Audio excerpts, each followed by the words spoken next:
Police officers sure are law enforcement officials who are tasked with maintaining public order, protecting individuals and property, and preventing and investigating crime. However, there have been instances where police officers have abused their power, used excessive force, and violated people's rights, particularly those from marginalized communities.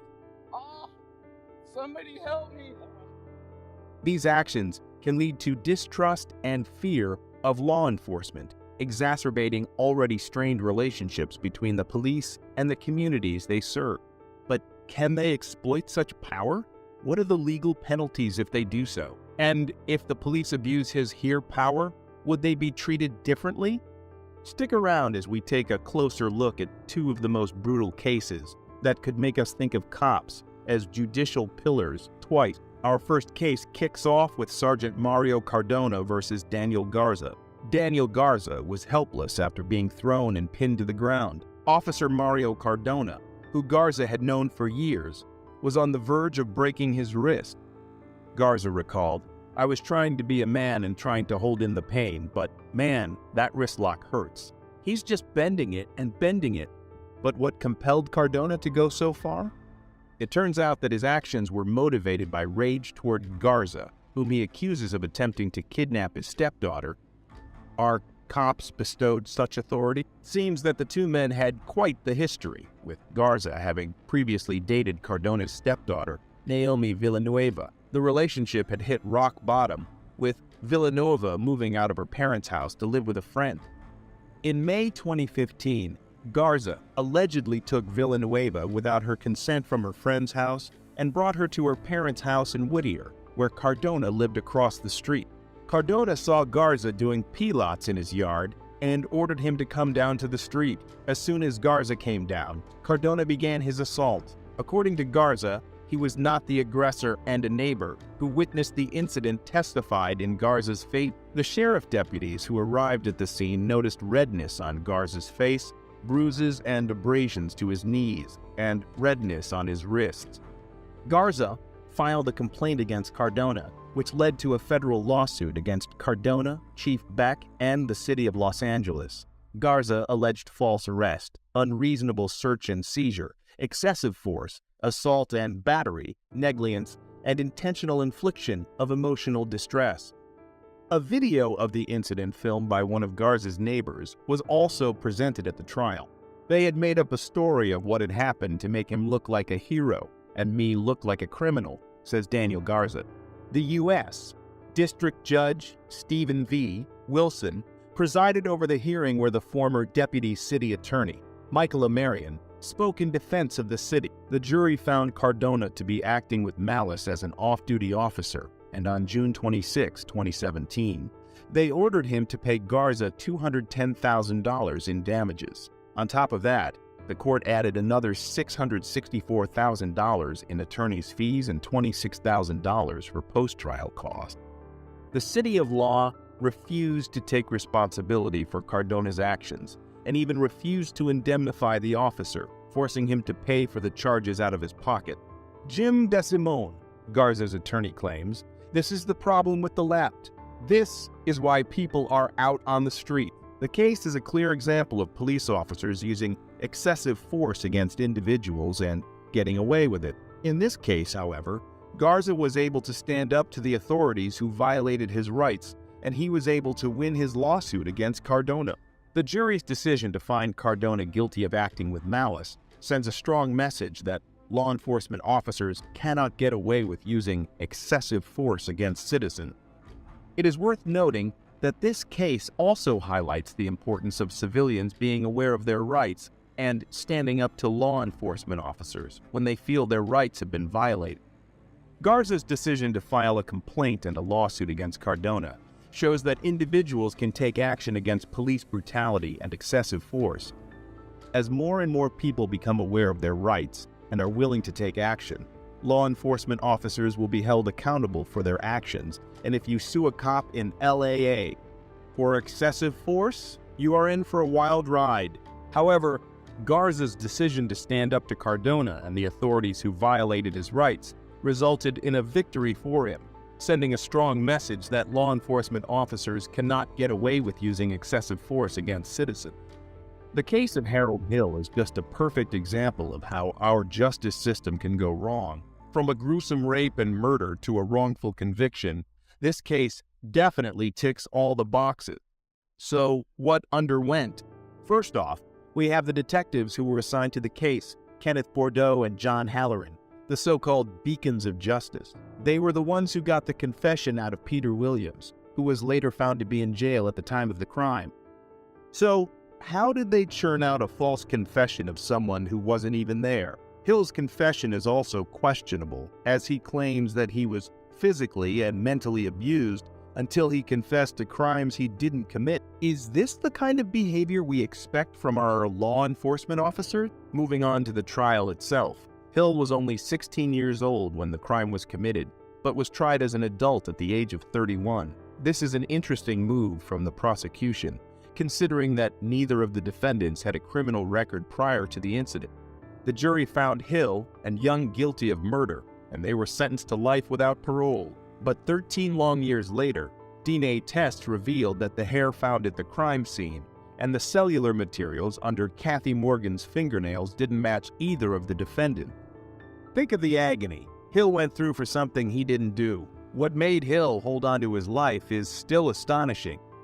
Despite this evidence, the prosecutors disputed the findings, suggesting that the hairs were unrelated to the crime and that the cellular material could have come from sweat or drool left over by the recovery team. It's shocking that the prosecutors were so stubborn, even in the face of such clear evidence. Harold and Young were eventually released from prison, but tragedy struck when Young was killed in a hit-and-run incident. Hill, however, filed a complaint against the city of Chicago, the police, and the two detectives involved in the case, accusing them of forcing a confession and violating his civil rights. The case was settled for $1.25 million, with Hill receiving $500,000, and the rest going to attorney's fees. It's surprising that the detectives were only asked to pay a measly $7,500 each for their part in this whole debacle. Do you think that is bad? Wait till you hear this. It's also worth noting that Hill was later convicted again for an unrelated armed robbery charge and is currently serving 27 years in prison. But despite this, it's clear that the justice system failed Harold Hill in the past. This case highlights the importance of reforming our justice system to ensure that wrongful convictions don't occur, and that those who abuse their power are held accountable. The case of Harold Hill is a tragedy of errors, starting from the investigation to the trial and subsequent conviction. Being wrongfully imprisoned for 13 years, Hill was not awarded a chance to conform to life outside because he was turned into a criminal by the system. The system absolutely messed the hell out of him, and the cops only paid $7,500 each. When cops do what they did, they need to be locked away for at least as long as the victims they put in jail. What do you think of these cases? Which do you think is most unfair? Sound off in the comments below and make sure to let us know if we missed out on anything. While you are at it, make sure to hit that subscribe and leave a like to never miss an update from us. I need your ID, please, so I can write you a summons. You will be willing to write me a summons? Yes. Outstanding. I need your ID also, please, sir. I don't think that's gonna happen. Okay, I'm gonna place you under arrest then. You're not placing me under arrest. Come You here. have no right to ask. Come here. All right. Taser.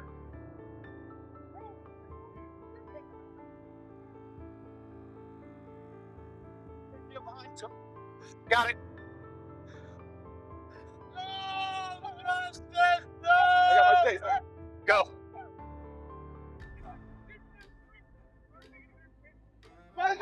In the incident, a single police officer approached a protester who was presumably participating in a demonstration or gathering. The officer initiated contact with the protester and specifically asked them to provide their identification. The purpose behind this request was to issue a legal notice, commonly known as a summons.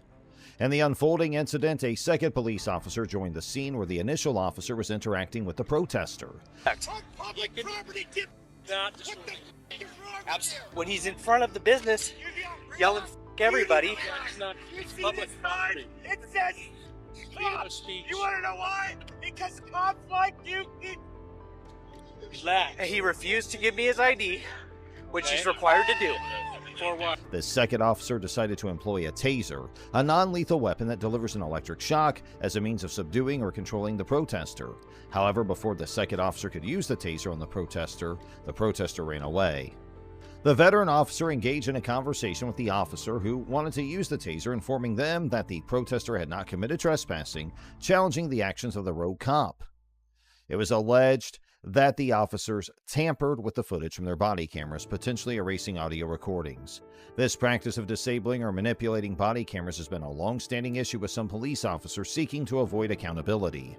The cop involved in the incident has a troubling history with 5 civilian complaints against him.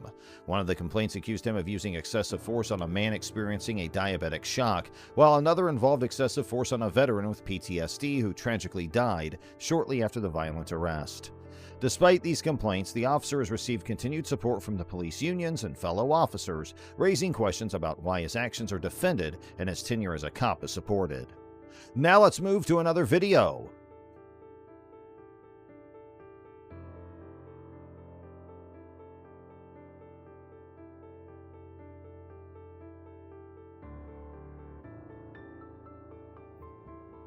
In the incident captured on video, Aramis Ayala, the first black state attorney elected in Florida, was pulled over by Orlando police officers. What?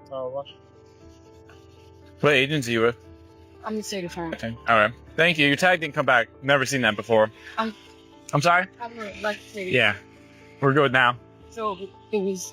We ran the tag. I've never seen it before. A Florida tag. It's never come back to anything before. So that's the reason for this. The officer stated that they initiated the stop because Ayala's license plate did not yield any information and because her car had a dark window tint. What was the tag run for? Oh, we run tags all the time, whether it's at traffic lights and that sort of stuff. That's how we figure out if, cars were stolen and that sort of thing. Also, the windows were really dark. I don't have a tint measurer, but... Upon being stopped, Ayala questioned the officers about the reason for pulling her over. The officers responded by explaining they regularly run license plate tags to check for stolen vehicles and other violations. They also mentioned that the dark window tint was another reason for the stop. What's your employee number? 957. Ready. There you are. The incident gained national attention and sparked outrage with some individuals alleged racial profiling. Ayala in a statement emphasized that she had not violated any laws and her license plate was properly registered. She also pointed out that the window tint was not in violation of Florida law. Now, let's move to another video. So I'm in Beverly Hills right now and I'm getting searched for shopping at the store I work for and just being black. So Leal Benberry, the VP of Versace Footwear, was shopping in Beverly Hills, California when he was stopped and searched by police officers. You're making it completely different. Yeah, I mean, guys. You're making it completely so different. So you checked my ID. What's going on? Do I have anything on my record? You're good to go. I'm good to go. That's what I thought. I've just been GPS and trying to figure out where I'm going. Okay, do you have any ID on you by chance, man? Without reaching into your pockets, you don't have any weapons or anything, right? I don't. I'm like super nervous. I'm just gonna check to make sure you don't have any weapons if you don't mind, okay? Face that way real quick. Put your hands behind your back, palms together like you're praying. Awesome, thank you. Spread your feet. Cool, man. Don't want to mess up those shoes. Those are pretty nice. You said I can search you, right? You do whatever. Cool, whatever. man. This is embarrassing to be frank. Well, what we like to do, like when we stop someone, we just, to make sure you don't have any weapons or anything, we just like to... feels a little excessive. What's unfortunate is, like, I literally designed the shoes that are in this bag, and I'm being, like, searched for. Really? Yeah, I do. That's why I'm not, that's why, like I said, man, you're not in handcuffs or anything. I'm just talking to you right now, okay? Can you support us? I do. I'm just walking down the street, and it's a little ridiculous. Benberry expressed his frustration and questioned the necessity of the search, stating that being black was likely the reason for his treatment. Just want to run in real quick, partner, make sure everything checks out. I have to record this because I just don't feel comfortable with that. Well, just because right now you are being detained, just because we're talking to you, okay. And we don't know, not saying that you would do this, but people have called and they have friends come and then it comes an officer safety I'm literally issue. just going to record right now. That's all I'm doing. You see it's recording and that's all I'm doing because I feel, you hear it in my voice, I'm uncomfortable, I'm nervous. You understand the climate that we're in? No, I understand. Is there anything I can do to make you feel more comfortable? Not Like you're not in handcuffs or anything, not right? really. Like your boys are pulling up, I'm uncomfortable. I'm not making any like fast movements, but this is uncomfortable for me. Huh? Are we making any comments? No, but this is uncomfortable for me. I just want to get to my car, so I'm just going to hit record for you. Hey, whatever you want to do, sir. But Okay. like I said, you understand why we stopped you, correct? And you admitted to jaywalking? So I'm in Beverly Hills right now. So you can't jaywalk, correct? You understand? Understood, yeah. Can I have my stuff back, please? But you see how you just switched that complete narrative? Nah. You were talking to us I saying, know how yeah, you you guys can saw it. search Am me. I good to go? Yeah, you're good. All right, you guys have a good Next time, don't change the narrative like that, though. He mentioned a previous incident of being stopped for jaywalking, indicating that such experiences were not isolated for him. Benberry recorded the encounter, expressing his discomfort and emphasizing that he was simply walking down the street. Donatella Versace, the sister of Versace's founder, reposted the video on her Instagram, expressing her outrage at the incident and condemning the behavior of the officers as unacceptable. And now it's time to move to another and the last of today's videos. In the midst of a routine traffic stop, Lieutenant Trujillo issued a stern command to Mr. Espinosa, instructing him to vacate the scene. The officer went a step further, issuing a veiled threat of charging Mr. Espinosa should he choose not to comply. Curiously, the specific crime with which Mr. Espinosa would be charged remained unspecified. Within the confines of the law, individuals generally possess the right to observe a traffic stop as long as they adhere to parking regulations.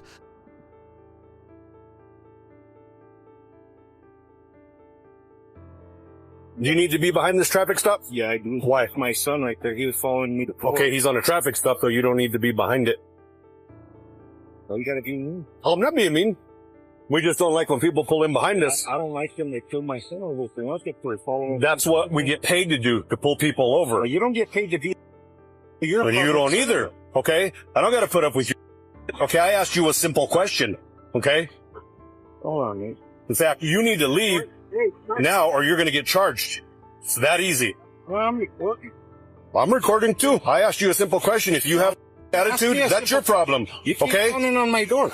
Yeah, you saw me and you rolled your window up when I came. Traffic stop. Hold on a second. Right. Avoid disrupting the flow of traffic and refrain from obstructing law enforcement officers.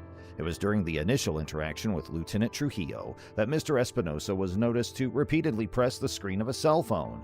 According to a police statement, Mr. Espinosa had claimed to be recording the incident, although the actual moment of initiation, whether it occurred upon the officer's approach or earlier, remained unclear based on the camera footage. Okay? No. You rolled your window up No, when I walked up, I don't okay? care. So I I'm not knocked a on your traffic window, stop. okay? You You didn't are not pull a me cop. over. You don't need to be I behind don't you, care if I'm a okay? cop or So not. you need to leave No, right I now. don't need to do anything. You I'm got on a 5 public seconds street. to leave, okay? There's no reason for you to be behind this traffic stop. No reason, I'm on okay? a public street. No reason, Is okay? this not a public No street? reason. Do I not pay Okay, taxes? do you always stop behind cops when they pull people over? I ain't stopped right behind you. Okay, you don't need to be here. I ain't You don't stopped need right to be behind here, you, okay? sir. You need to go. No, I Okay. don't. I'm waiting on my son. All right, He's fine. gonna ride back to the.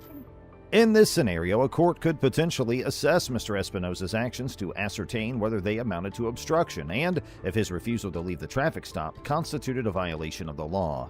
It is plausible for the court to find that Mr. Espinosa's mere refusal to leave might not be adequate to support an obstruction conviction, as it appears he did not physically impede, impair, or hinder the ongoing traffic stop. His actions instead could be interpreted as an exercise of his First Amendment rights, with the intention of filming law enforcement activities. Stopped right behind you. Okay, you don't need to be here. I ain't You don't stopped need right to be behind here, him, okay? sir. You need to go. No, I Okay. don't. I'm waiting on my son. All right, He's my fine. ride back to Wilson. Leave. Leave. That's the Now part. you can stay. Stay. Stay. Hey, stop. Stop. Get out the car. Get out the car. Get out the car. Get out the car. What are you gonna do? You gonna? SD5, give me that radio. Get out the car. Get out the car. Get out the car. Stop it now. Get out the f***ing car. Get out the car. Get out the car. Get out the f***ing car. Stop it now. Get out Now. Get out. Get Out of the car. Hey, Now. yes. What the hell do you think you're doing? I ain't doing anything. Okay. Huh? Now you're on a traffic stop and you're Hey. trying to drive away? Get out the car. Call state police. Get out the Car has nothing to do with anything. Okay, they don't have jurisdiction over it. I don't know what's On the other hand, it is also plausible that the court could determine Mr. Espinosa to have violated the obstruction statute by willfully disregarding Lieutenant Trujillo's explicit order to leave the traffic stop. Such a determination might hinge on the interpretation of the law and the specific circumstances surrounding the incident. Get out of the car now. No. I got my truck. I don't give a... Put it in park. I just can't. Sit down as awful. Don't pull away from me. I'm not. You're gonna get lit up. I'm not. Okay, you're gonna get You're lit up. breaking my arm, man. Hold on, I'm gonna get out. Get out the car. Get out the car. Continue, hold on. Can you just Get out. hold on? Now. I'm getting out. I'm not. You're under arrest. I'm not. Get out. Turn around and face the truck. You're under arrest. Okay, guys. Hands behind your back. Down. Put your hands behind your back. The deputies on the scene issued a command to Mr. Espinosa, directing him to leave the area. However, as he began to pull away in his truck, the deputies responded by aiming their tasers at him and raising their voices, loudly ordering him to exit the vehicle. In response to the deputies' actions, Mr. Espinosa promptly stopped his truck and pulled over to the side of the road, complying with their subsequent instructions. Hands behind your back. Put your hands. I'm going peacefully, fella. Get back! Hey, he's reporting this case first. That's fine. He can report all he wants. This is case, guys. You do what you're told, all right?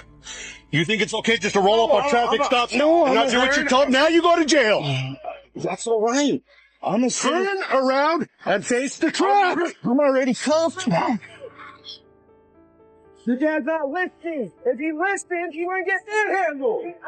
Now let's Don't go. move. Let's go. That's right. Don't you know what's going on something? You need to settle down. Get in the car. Get in the car. Get in when you. During the course of the incident, Mr. Espinosa made a startling revelation that he had been subjected to a taser while the deputies were in the process of placing him in the back seat of the patrol vehicle. This specific instance was not evident in the body camera footage captured during the encounter. Get in the car. Get in. No. You have your wallet on you? Don't do that, man. I'm gonna get you. I'm gonna pass search you. Now get out. I got my wallet. Get out now. Get out now. This is how it's gonna work. Okay? You're gonna do what you're told to do, and that's it. Stand up. Stand up. Come on, guys. This is safe. Come on, man. Well, quit acting like an idiot. I ain't acting like nothing. I got a taser piece in my lip. You guys got me right in the face. Mr. Espinosa reveals that he was tased while the deputies were putting him in the backseat of the patrol vehicle. And although it is not apparent in the body camera footage, Mr. Espinosa alleged in his lawsuit that he was also tased. Additionally, Mr. Espinosa included in his lawsuit an allegation that he was tased yet again while attempting to put his own vehicle in park, following the officer's directive to halt his movements. I got out the car, stop the car. He guns it while I'm holding on to the car. So I had him at gunpoint. Then he puts the car in reverse, backs up almost hits Henry's car while I'm still holding on to the car. And we tried getting him out of the car and he had the car in drive and he accelerated but it didn't run over. We tried to get him out and he was refusing, and then when we tried to put him in, he was refusing. So I tased him, and then I tried to get him out to pass search him and get his wallet. He wouldn't tell me anything, and then that's when you rolled up. Okay. I'm gonna get him over to the jail. Okay. In this situation, it is alleged that Lieutenant Trujillo and Deputy Knoll blatantly misused the authority vested in them and exploited the tasers provided for their protection to deliberately cause harm to an individual. The claim suggests that instead of employing the tasers as tools to ensure safety and maintain control during the encounter, they used them to inflict pain on Mr. Espinosa.